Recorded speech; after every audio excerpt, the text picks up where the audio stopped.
E o primeiro bloco narrativo, que vai até o verso 6, o capítulo 6, melhor dizendo, ele mostra uma longa preparação que precede essa libertação. Nós vimos que o texto de Êxodo pode ser dividido em 3 grandes blocos: a libertação ou redenção, a aliança e a habitação de Deus no meio do seu povo. E na primeira mensagem, nós vimos como Deus primeiro edificou essa grande nação da semente de Abraão, propiciando a continuação, a multiplicação e a disseminação da vida na comunidade do pacto.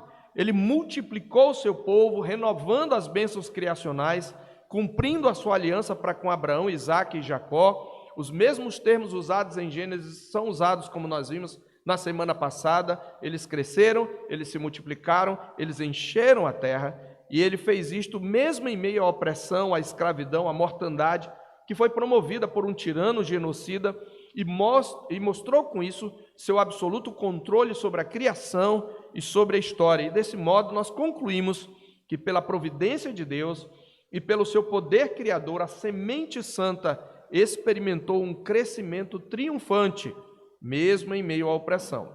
Nós vimos, no entanto, que esse povo numeroso estava sob uma dura servidão, pois, como lemos nos versos 13 e 14 do capítulo 1, então os egípcios, com tirania, escravizavam os filhos de Israel e lhes amargaram a vida com dura servidão. Este povo estava debaixo de opressão, de escravidão, e a sua vida era amarga.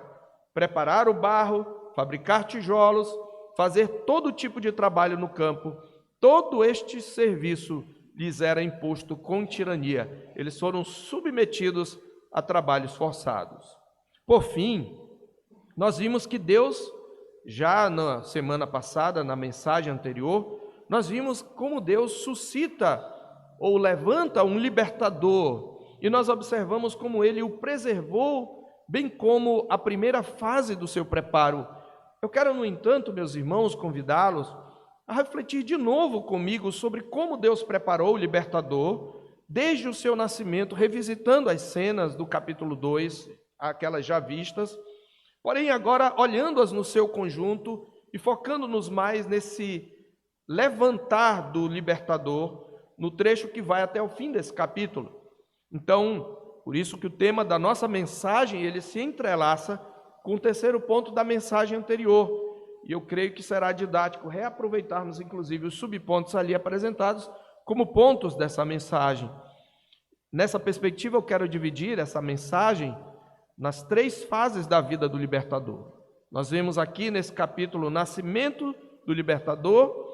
Em segundo lugar, nós vamos ver o livramento do libertador. E em terceiro lugar, o preparo do libertador, propriamente dito. Essas são as 3 divisões da nossa mensagem. Então, vejamos como Deus levanta o chefe e libertador, atentando para o nascimento do libertador, em primeiro lugar, que está nos versos 1 e 2. Como que Deus levanta um libertador? O que Deus usa? Veja, Deus não usa um grande poder secular, um grande poder humano. Deus usa uma simples família, uma família anônima, inclusive. Nós sabemos o nome dos pais de Moisés e de seus irmãos mais tarde, mas aqui eles são uma simples família de Israel. O mediador, para nascer, precisa de uma família. Os nossos olhos, meus irmãos, estão voltados para Moisés quando nós falamos de Deus levantar um chefe libertador. Mas como começa a sua história? E essa é a primeira observação que eu quero trazer. Como começa a sua história? Primeiro, com a atitude corajosa de 2 parteiras que temeram mais a Deus do que aos homens. É na esteira da atitude das parteiras que nasce Moisés. Segundo, com a edificação de uma família. Veja como começa a história de Moisés. Foi um homem da casa de Levi e fez o quê? Casou com uma descendente de Davi. E ela concebeu. O que temos aqui é exatamente a edificação de uma família. Um homem está cumprindo de maneira bem simples o seu mandato criacional. Qual é o mandato criacional? Por isso deixará o homem, pai e mãe, se unirá à sua mulher, e serão os dois uma só carne. Gênesis 2, 24. Esse filho de Levi, anônimo, está cumprindo o mandato criacional, que é o que nós devemos cumprir, a menos que Deus coloque obstáculos. Então, você tem a atitude dessas duas parteiras, que temeram mais a Deus do que aos homens. Você tem um homem cumprindo o seu mandato criacional. E terceiro, Deus suscita o libertador através da atitude corajosa de uma mãe, motivada por um sentimento que vai além do amor materno natural. Veja que no verso 2 diz que a mãe de Moisés o concebeu, ela deu à luz um filho, e há uma observação: e vendo que era formoso, escondeu por 3 meses. Eu pergunto, qual a mãe que não acha o seu filho formoso logo no nascimento, mesmo que ele tenha cara de joelho? Toda mãe acha o seu filho formoso. Então parece que essa observação é quase inútil, exceto pelo fato de que aqui, na verdade, significa que ela viu algo de especial nesse filho. Esse filho lhe chamou a atenção. Ela viu algo especial, e o termo hebraico aqui é o mesmo de quando Deus cria todas as coisas lá no início. Literalmente o texto diz: e viu que era bom. E viu que era bom. Mais uma ligação entre Êxodo e Gênesis. E ela viu que era bom. Essa palavra hebraica bom, ela pode significar belo, significa que atende às necessidades, adequado, segundo a vontade de Deus. Em Atos 7:20, Estevão diz que Moisés era formoso aos olhos de Deus, e essa formosura vinha do fato de Deus tê-lo escolhido. E o autor de Hebreus nos informa o que motivou os pais de Moisés a escondê-lo. Em Hebreus 11:23 está escrito que foi pela fé. Pela fé, Moisés, apenas nascido, foi ocultado por seus pais durante 3 meses, porque viram que a criança era formosa. Também não ficaram amedrontados pelo decreto do rei. A fé aqui não é de Moisés, ele é passivo na história. A fé era de seus pais. Seus pais criam em Deus, seus pais olharam para ele e viram: tem algo de especial nesta criança. Então, depois do nascimento do libertador, desse redentor, diz a palavra de Deus que ele foi escondido por 3 meses, mas ela não podia escondê-lo por muito tempo, porque ele estava crescendo, fica mais agitado, começa a chorar, e não podendo mais escondê-lo, ela tomou um cesto de junco, calafetou com betume e piche, e pondo nele o menino, largou no carriçal, isto é, onde tinha muitos juncos, e o cesto então podia ficar mais ou menos parado entre os juncos, não iria correr o rio, e colocou a irmã do menino para observar o que lhe acontecia. E então nós chegamos ao segundo ponto desta mensagem, ou a segunda cena, que é o livramento do libertador.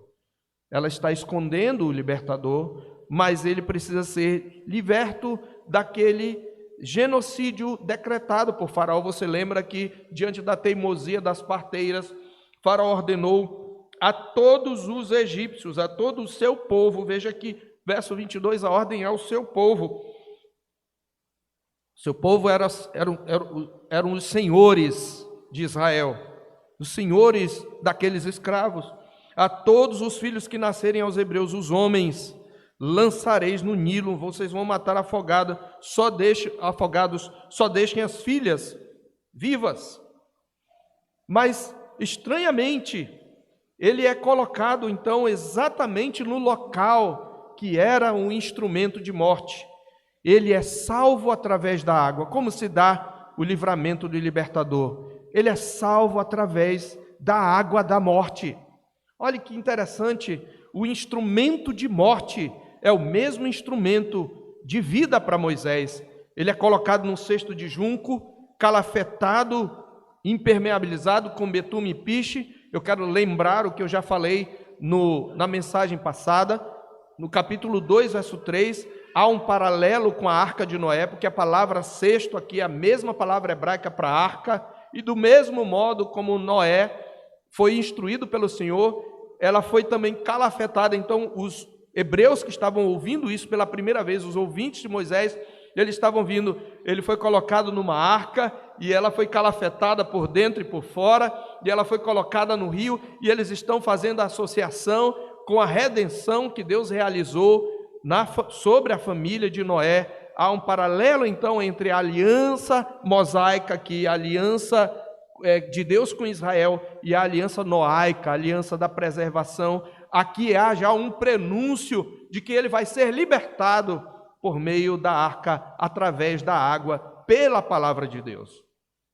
E ele, depois de ser salvo através da água, ele está na água, a menina, sua irmã, está observando de longe, e desce a filha de Faraó para se banhar no rio, e as suas donzelas estavam passeando pela beira do rio, e ela vê aquele cesto. Deus providencia que ela veja o cesto no carriçal, ela fica curiosa, envia uma de suas criadas, e o tomou, e quando ela abriu, viu a criança chorando, a criança formosa, ela tem compaixão, ela vê que é um menino dos hebreus, é um menino condenado à morte, mas o seu sentimento materno, trata-se aqui possivelmente de uma princesa que não tinha filhos, e o seu sentimento materno é insuflado, e ela diz: esse é um menino dos hebreus, provavelmente porque viu a marca da circuncisão naquele menino.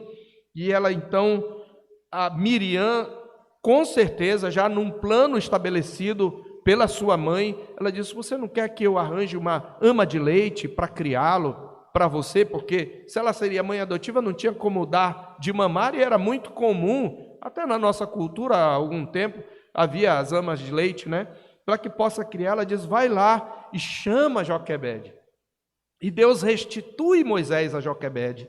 Veja, ela o coloca nas águas, e Deus restitui, e ela ainda ganha um salário para cuidar do seu próprio filho, para amamentá-lo.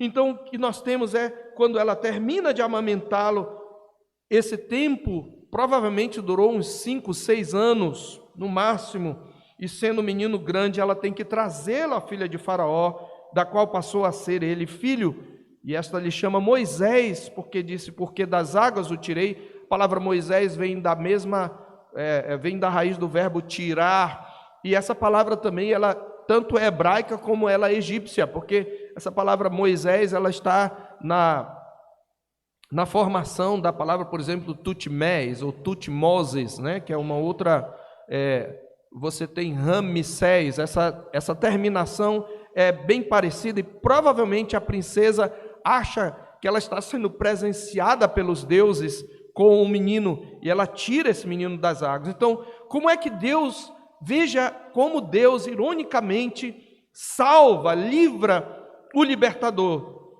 Ele o salva através da mesma água que foi usada para condenar, para matar o seu povo.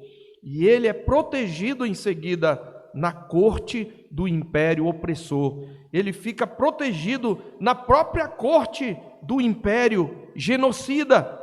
Queridos, essa é uma grande ironia e uma grande lição para nós. É por isso que nós não precisamos temer governos anti-Deus. Embora devamos lutar para que eles não subam ao poder, embora devamos usar todas as nossas forças e orar para que tenhamos paz, nós precisamos lembrar que Deus pode salvar o seu povo e colocar gente do seu povo na corte de um reino anti-Deus para fazerem avançar o reino de Deus. Foi isto que aconteceu. Ele é tirado das águas pela filha de Faraó, e a filha do tirano genocida teve compaixão do menino. Deus tem domínio sobre as nações. Deus tem completo controle sobre aquele que está no poder. Nós precisamos confiar nisso. E aí, em terceiro lugar, nós temos o preparo do libertador. Na verdade, nessa mesma cena, nós temos o preparo do libertador. Nós temos aqui o que eu consideraria 3 fases do preparo do libertador. Na primeira fase, na fase da formação do caráter, na sua primeira infância, ele é instruído na fé pela família da aliança. Como que o libertador é preparado? Ele é instruído na fé pela família da aliança. Porque veja, dos versos 7 a 9, a sua mãe recebe salário para que sirva de ama, para que amamente a criança, e ela tem a oportunidade de transmitir a ele as tradições que ela ouviu, porque ela, por tradição oral, as tradições que ela ouviu desde a época de Abraão. E ela pôde, nesse momento, nesses 6 anos, inculcar nele a palavra de Deus e fazer aquilo que mais tarde o próprio Senhor por Moisés vai ordenar em Deuteronômio 6, essas palavras que hoje te ordeno, estarão no teu coração, tu as inculcarás aos teus filhos, falarás dela assentado em tua casa, andando pelo caminho, ao deitar-te, ao levantar-te. Ela com certeza fez tudo isto. Moisés, portanto, meus irmãos, aprendeu, especialmente com Joquebede, acerca das promessas feitas a Abraão. Por sua providência, o Senhor Deus preparou cuidadosamente seu mediador, dando-lhe a educação da aliança por meio da sua mãe. Mas Moisés precisaria de mais preparo. Então, primeiro ele foi instruído pela fé, pela família da aliança, mas em segundo lugar, dentro desse terceiro ponto, ele foi educado em toda a ciência dos egípcios. Ele precisou aprender a cultura do seu tempo. Lembre-se que este vai ser o homem que Deus vai usar para iniciar a sua santa palavra escrita, para dar a base de toda a revelação e para liderar toda uma nação e constituir as suas leis. Então ele é educado em toda a ciência dos egípcios, porque diz o verso 10 que, sendo ele grande, ela trouxe a filha de Faraó, da qual passou a ser ele filho, e esta lhe chamou Moisés. Então, uma vez na corte de Faraó, Moisés é criado como um príncipe, e como tal ele aprende a cultura dos egípcios. Ele é equipado para a grande missão que o Senhor lhe haveria de confiar, como chefe e libertador de Israel. Essas duas palavras que eu usei no título da mensagem, elas são usadas por Estevão para referir-se a Moisés, em Atos 7:35. Ele foi levantado por Deus como chefe e libertador, como príncipe e libertador. E assim, meus irmãos, Moisés se tornou um estadista poderoso em palavras e em obras. Em Atos 7:22 é dito isto de Moisés. Possivelmente ele teve atuações até mesmo militares à frente dos exércitos de Faraó em algum momento, embora isso não se diga aqui. Há uma tradição judaica que fala sobre isto. Contudo, como nós antecipamos na mensagem anterior, ainda faltava uma etapa no preparo do libertador.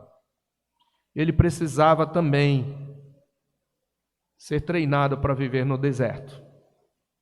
Mas antes disto, eu quero mostrar para vocês que Moisés vai crescendo. É possível que ele tivesse contato com os seus pais de alguma maneira, vez por outra, porque quando ele atinge a idade de 40 anos, isto quem nos informa é Estevão, lá em Atos 7, diz aqui no verso 11 que, sendo já homem, ele sai para ver os seus irmãos, e nós vamos ver que essa educação pela família da aliança, aliada à educação em toda a ciência dos egípcios, como Estevão fala em Atos 7:22, ele é educado em toda a ciência dos egípcios, ele aprendeu aritmética, ele aprendeu o que ele podia de ciências biológicas, ele aprendeu ciências políticas, aprendeu matemática, tudo aquilo que a avançada civilização egípcia poderia ensinar. E ele então, no entanto, ele procura defender o oprimido. Você vai ver 3 vezes nesse capítulo Moisés defendendo o oprimido. Ele já tinha um senso de justiça. Veja, dos versos 11 a 13 mostra que quando Moisés completa a idade adulta, já bem maduro, como eu falei, segundo o relato de Estevão, ele tinha 40 anos, ele sai com o objetivo de ver os sofrimentos do seu povo. Naqueles dias, sendo Moisés já homem, saiu a seus irmãos, e essa palavra sair, ela é bem emblemática. Ele saiu a seus irmãos. Ele saiu para ver o sofrimento e a opressão do seu povo. Na verdade, o texto indica que visitar seu povo passou a ser costume. Porque no verso 13, de novo, diz: saiu no dia seguinte. Moisés já tinha consciência, meus irmãos, de que o Senhor queria livrar os israelitas por meio dele. Talvez ele não tenha recebido uma especial revelação, mas ele pudesse ter concluído que ele tinha uma oportunidade sendo um príncipe no Egito. Estevão comenta em Atos 7:25, ora, Moisés cuidava que os seus irmãos entenderiam que Deus os queria livrar por meio dele. E aqui os verbos sair e ver, que são repetidos no texto, eles são emblemáticos. O primeiro ocorre 2 vezes, no verso 11, diz que ele saiu a seus irmãos, e no verso 13, saiu no dia seguinte. Indica aqui implicitamente a rejeição do conforto do Egito. Ele quer sair daquele conforto para atender à opressão do seu povo. Isto é claramente, meus irmãos, declarado em Hebreus 11, 24 a 27. Hebreus 11, 24 a 27 diz que pela fé Moisés, quando já homem, recusou ser chamado filho da filha de Faraó, preferindo ser maltratado junto com o povo de Deus, a usufruir dos prazeres transitórios do pecado, porquanto considerou o opróbrio ou a humilhação de Cristo por maiores riquezas do que os tesouros do Egito, porque contemplava o galardão. Pela fé, ele abandonou o Egito, não ficando amedrontado com a cólera do rei, antes permaneceu firme como quem vê aquele que é invisível. Em que sentido Moisés preferiu o opróbrio ou a humilhação de Cristo? Cristo nem tinha nascido.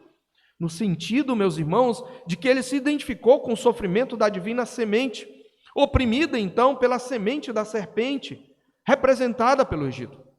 E ao ver um de seus irmãos sendo espancado por um egípcio, o seu senso de justiça é provocado, ele mata o opressor e esconde-o na areia. Nós podemos concluir que Moisés quis fazer justiça com as próprias mãos. Contudo, como Estevão observou em seu sermão, ele já tinha consciência da sua missão de chefe e libertador. E desse modo ele estava aqui, pelo menos na sua consciência, atuando como um juiz designado por Deus. Isto fica claro porque no episódio seguinte ele tenta mediar a contenda de 2 irmãos israelitas. Assim entende Calvino ao comentar a passagem. De qualquer maneira, naquele contexto cultural, sendo ele um príncipe, ele tem autoridade para executar a justiça. Ao que parece, o espancamento levaria o escravo hebreu à morte. Porém, ele não sabe que fazer isto em favor, ou melhor, ele sabe que fazer isto em favor de um escravo hebreu e contra um egípcio, naquele contexto, seria fatal caso ele fosse descoberto. É razoável, meus irmãos, nós supormos que Moisés pensasse que Deus usaria a sua posição de príncipe para conspirar contra o Egito. Afinal, era uma posição privilegiada. Que posição e que oportunidade melhor para, de alguma maneira, organizar uma reviravolta política. De todo modo, nós vimos Moisés por 3 vezes procurando fazer justiça, punindo ou repreendendo o opressor e livrando o oprimido. E é nessa perspectiva que ele intervém na cena seguinte numa contenda entre os israelitas. Observe que ele fala com o culpado, ele é um juiz e ele já consegue ver quem é o culpado, que está espancando o seu próximo. Diz que ele fala ao culpado: por que espancas o teu próximo? A questão é que as coisas não saíram do jeito que Moisés pensava, nem no tempo que ele esperava. E aí eu vou usar uma frase que antecipa o Evangelho. Ele veio para o que era seu, mas os seus não o receberam. Olha o que diz o homem repreendido por ele: quem te fez juiz? Quem te colocou? Olha a ironia. Quem te pôs por príncipe e juiz sobre nós? Quem te pôs? Essa palavra príncipe é o mesmo que chefe, e juiz é uma palavra que significa também libertador. Quem te fez chefe e libertador sobre nós? Eles vão saber, mas ainda não sabiam. Você pensa em me matar como você matou o egípcio? Veja, ele pensava que ninguém tinha visto. Isto certamente, essa rejeição dos seus irmãos, certamente trouxe certa frustração para Moisés. E o seu temor, mencionado no verso 14, está ligado não tanto à ira de Faraó, mas à rejeição. Veja, ele teme porque ele foi rejeitado pelos seus irmãos. Ele está temendo mais a rejeição dos seus irmãos do que a ira de Faraó. E é então nesse ponto que ele precisa fugir, porque Faraó quer matá-lo. E ele sabe disso e ele foge para o deserto. E aí que vem a terceira fase do preparo do libertador. Ele é treinado para viver no deserto. Dos versos 15 a 22, Moisés foge, chega à terra de Midian. Midian é um filho de Abraão com Quetura. Foi ele que deu origem a essa tribo, provavelmente uma confederação de tribos árabes seminômades. Então, se você olhar lá em Gênesis 25, você vai ver que entre os filhos de Abraão com Quetura, sua segunda mulher, depois que Sara morreu, está o príncipe Midian. E um sacerdote de Midian, que possivelmente adorava ao Senhor Deus através da tradição oral que recebera de seu ancestral comum. Ele tem 7 filhas e elas vão até o poço, e aí você tem essa cena redentiva que é comum, sempre acontecendo à beira de um poço. Ele encontra essas mulheres e aí de novo vem homens e se aproveitam da sua força e eles procuram expulsar as mulheres. Eles poderiam dar a oportunidade para elas, já que chegaram primeiro, mas eles expulsam as mulheres e de novo, pela terceira vez, Moisés se levanta em favor do oprimido. Ele defende essas mulheres. E aí é óbvio, elas chegam em casa mais cedo. E como vocês chegaram mais cedo? Vocês ficam por último. Um hebreu, que ele está vestido, a aparência dele toda é um judeu, um egípcio nos livrou. E vocês deixaram o homem lá, traz o homem para cá, vamos dar pelo menos pão para ele, vamos dar hospitalidade. E ali então ele conhece a sua esposa Zípora, ele se casa ali, e Moisés vai passar 40 anos apacentando os rebanhos do seu povo, do seu sogro. Moisés, queridos, aprende a ser tudo no Egito, mas aprende a ser um ninguém no deserto. Ele precisa ficar no deserto, primeiro para aprender a caminhar no deserto, sobreviver no deserto, aprender todas as dificuldades do deserto, aprender onde tem água. Ele precisava ser um guia, mas ele precisava também ser humilhado. Ele achava que era pelo seu poder secular, dado pelos egípcios, que ele seria libertador. Não, Deus quer usar vasos de barro. E Deus humilha Moisés por 40 anos ali no deserto. E aí então, na última cena, apenas esse ponto não está ligado, sim, está ligado ao libertador, mas chama a atenção para Deus. A última cena aqui mostra que Deus lembrou-se da sua aliança, dos versos 23 a 25. Deus lembrou-se da sua aliança. Decorridos muitos dias, morre o rei do Egito, mas os filhos de Israel gemiam sob a servidão. Por causa dela, clamaram, e seu clamor subiu ao Senhor. A dura servidão dos filhos de Israel os fez gemer. É quando você tem tanta dor, você geme, e os fez clamar, e a Bíblia diz que o seu clamor subiu a Deus. E aqui nós temos uma série de verbos em abundância. Diz a palavra, são 4 verbos para mostrar a compaixão de Deus para o seu povo. Veja, ouvindo Deus o seu gemido, lembrou-se da aliança com Abraão, com Isaque e Jacó, e viu o Senhor os filhos de Israel e atentou. Ouviu, lembrou-se, viu e atentou. O verbo lembrar, meus irmãos, ele é um termo pactual e normalmente está ligado à ação de Deus em atos de livramento, em atos redentores, num contexto de destruição. Nós vemos esse verbo, por exemplo, em Gênesis capítulo 8, verso 1, onde está escrito: lembrou-se Deus de Noé e de todos os animais domésticos que com ele estavam na arca. E essa declaração marca a reviravolta da destruição e do juízo para o livramento e redenção. Outra ocorrência é na destruição de Sodoma e Gomorra. Em Gênesis 19, 29 está escrito: ao tempo que destruía as cidades da campina, lembrou-se Deus de Abraão e tirou Ló do meio das ruínas, quando subverteu as cidades em que Ló habitara. Portanto, além de ressaltar a fidelidade de Deus, para com as suas promessas e a sua aliança, meus irmãos. O termo, ele aponta para a compaixão de Deus, para a sua decisão de intervir e livrar o seu povo da escravidão, da destruição. E o que nós temos aqui, queridos, é uma antecipação do Evangelho, pelo qual esse lembrar-se pactual divino encontrou pleno cumprimento em Cristo. Você deve lembrar, que nós estamos expondo Lucas, que quando Zacarias e Maria cantam ao Senhor, Zacarias, pai de João Batista, e Maria, mãe de Jesus, no prelúdio do nascimento do Salvador, conforme registra Lucas, eles usam esse termo. No Cântico de Maria, em Lucas 1, 54, 55, ela diz que Deus amparou a Israel, seu servo, a fim de lembrar-se da sua misericórdia a favor de Abraão e da sua descendência para sempre, como prometera aos nossos pais. E já em Lucas 1, 72 e 73, Zacarias, por sua vez, ressalta que a visitação divina às vésperas é para usar de misericórdia para com nossos pais e lembrar-se da sua santa aliança e do juramento que fez a Abraão, nosso pai. Não é que Deus esqueceu, ele está dizendo, aqui é o momento de Deus intervir, o seu coração se compadeceu do seu povo. E é isto que nos prepara para o chamado do libertador, que nós veremos, se Deus quiser, na próxima semana.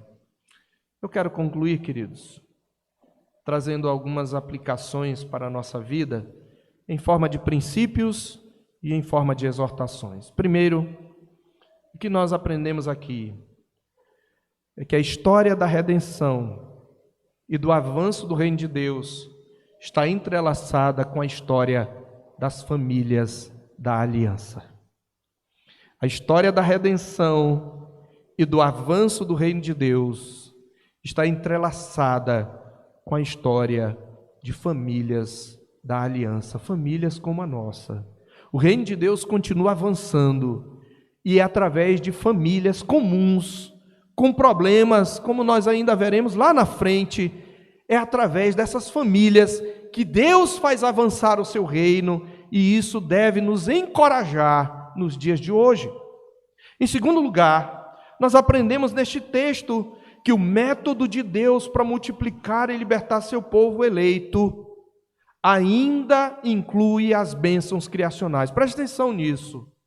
O método para Deus multiplicar e libertar o seu povo eleito ainda inclui as bênçãos criacionais. O que isso quer dizer? Deus faz avançar o seu reino, Deus levanta agentes do reino, constituindo famílias, multiplicando filhos.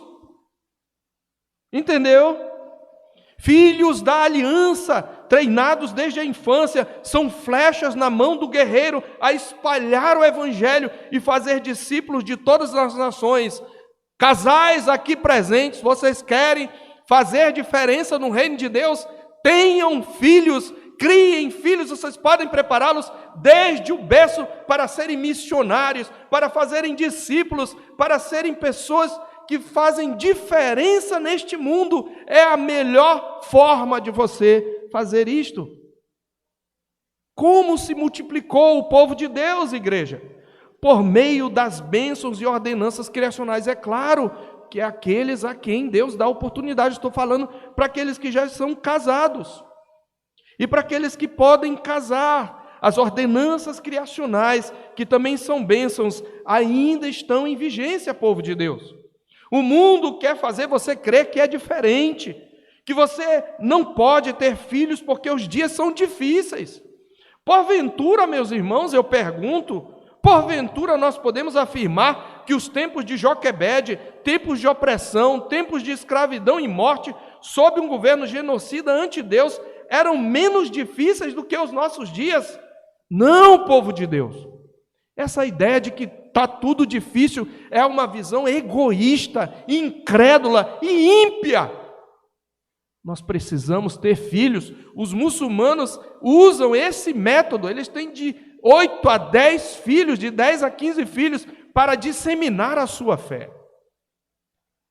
Em terceiro lugar, e aqui em forma de exortação, casais, aqui aplicando esse princípio. casais, jovens casais, não negligenciem os mandatos criacionais. Deus ainda continua a multiplicar e fortalecer seu povo por meio do nascimento. Somos tão tolos quando buscamos grandes mudanças políticas, sociais, morais e culturais, olhando para fora, para os governantes, para os políticos, para as instituições, como principais instrumentos de mudança, quando na verdade deveríamos olhar para o espaço onde mais podemos influenciar e, paradoxalmente, onde mais temos sido negligentes: nossa família. Famílias redimidas, famílias transformadas, produzem sociedades transformadas, sociedades justas, e a história mostra isto.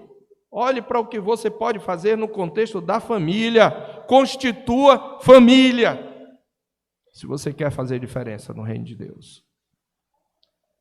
É claro que você depende de Deus. E se Deus não te deu ainda, você precisa confiar no Senhor e esperar no Senhor, e você não tem culpa em relação a isso. Ainda assim você pode adotar se você for casado. Em quarto lugar, para os pais, pais, mamães, eduquem seus filhos nos caminhos do Senhor e confiem a Ele os resultados. Eduquem zelosamente, não percam tempo, não terceirizem, não tenham preguiça, eduquem seus filhos incutindo a palavra do Senhor, mas confiem a Deus o resultado. Pensem bem, mamães, papais. Joquebede não tinha mais do que 5 ou 6 anos para inculcar na mente do seu filho a fé no Deus de Abraão, Isaque e Jacó. Ela apostou todas as suas fichas na graça e na providência de Deus para formá-lo na fé que ela mesma recebera dos seus pais. Por 6 anos apenas, Moisés foi educado na família da aliança. Todo o resto, 34 anos, seriam passados aprendendo a ciência egípcia e com ela toda a cultura politeísta, pagã e demoníaca. E chegou aquele momento, mamães, principalmente mamães, chegou aquele momento decisivo em que tudo que ela podia fazer era confiar em Deus. Mamães, criem seus filhos, mas vai ter um momento. Você só precisa confiar em Deus, aquilo que você ensinou. Você precisa deixar o seu filho ir. Pais da aliança, observem que chegou o momento em que Joquebede precisou abrir mão de Moisés, chegou o tempo em que ele precisava estar na corte do Egito, depois ele iria para o deserto. Você não educa os filhos da aliança para si mesmo. Lembre-se igualmente de Ana, que consagrou seu filho ao serviço do Senhor. Mamãe, confie o resultado. Você está trabalhando zelosamente. Papai, você está trabalhando zelosamente. Você está fazendo isto. Há ameaças, você sente a ameaça do mundo, confie no Senhor, espere no Senhor, faça o melhor que pode, mas confie o seu filho nas mãos do Senhor, persevere, ele estará sempre nas mãos do Senhor. Quinto, para os filhos, filhinhos, valorizem a família da aliança na qual o Senhor os fez nascer. Jovens, crianças que podem me ouvir, não menosprezem a educação que vocês têm recebido na família da aliança. Vocês têm percebido, filhos, que os seus pais, o que eles têm feito para livrá-los da influência do mundo e de Satanás, que destroem vidas? Vocês têm valorizado a sua família, o lugar onde vocês têm crescido, protegidos das tentações, das seduções do mundo. Não menosprezem, filhinhos, a proteção dada por Deus por meio dos seus pais. Aprendam a reconhecer aqueles da sua família que Deus tem usado como instrumentos para corrigi-los, para protegê-los de tropeços. Os seus pais não são seus inimigos. É o diabo que coloca isso na sua mente. valorizem a educação da aliança. E por último, servos e servas de Deus,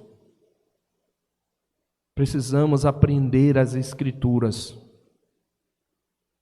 conhecer a nossa geração e nos render ao treinamento do Senhor nos desertos da humilhação.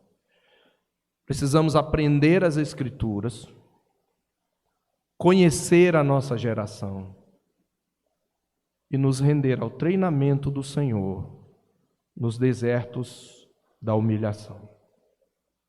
Vejam, há muitos paralelos entre esse chefe libertador e o verdadeiro chefe libertador, do qual ele era um tipo. Jesus nasceu numa família da aliança, foi educado nessa família da aliança. Vimos isto em Lucas, não precisamos voltar lá. Jesus cresceu em sabedoria, estatura e graça, e quando ele estava prestes a iniciar o ministério, como Moisés, ele foi mandado para o deserto, ele foi tentado pelo diabo, ele foi humilhado, e ele também foi rejeitado por aqueles a quem veio salvar. E diz a palavra de Deus em Hebreus 5 que ele, sendo filho, aprendeu a obediência pelas coisas que sofreu. Jesus é quem está aqui aparecendo, refletido ou delineado em sombra na pessoa de Moisés. Ele é o nosso chefe e libertador. Se você tem passado por um deserto, irmão, lembre-se, o Senhor Deus usa os desertos para nos moldar, para nos usar, para nos aprovar, para cumprirmos a sua vontade. Que o Senhor Deus aplique a sua palavra ao nosso coração nesta manhã. Oremos. Que a graça do nosso Senhor Jesus Cristo, o amor sacrificial de Deus, o nosso Pai, e a comunhão do Espírito Santo seja conosco e com todo o povo de Deus, agora e para sempre. Amém.